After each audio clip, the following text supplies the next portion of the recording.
Ивано-Франко көшесі, мынау саябақ.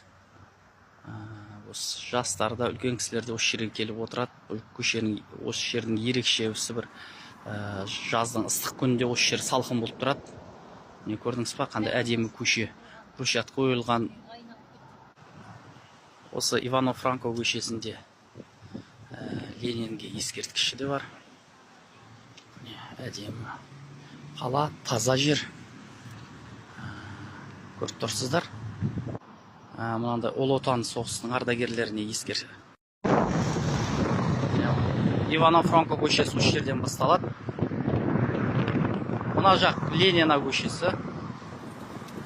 Рудный қаласының ең ұзын көшесі. 8 километрден көп ұзындығы. Ең орталық көше. Мына жағында 50 лет Октября көшесімен қиылысады. Қостанай облысы, Рудный қаласы. Мынау Ыбырай Алтынсариннің атына қойылған көше.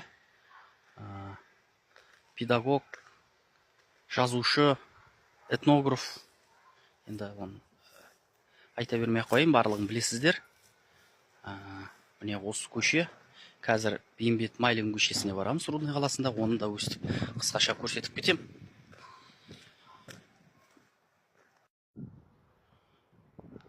Мынау Бейімбет Майлин көшесі.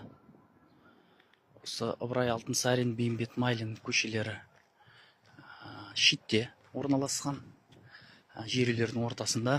Өзіңіз ой пікірлеріңізді айтып жіберіңіз, жазыңыз. Бірге талқылайық соны. Неге бұндай болып қалғанын.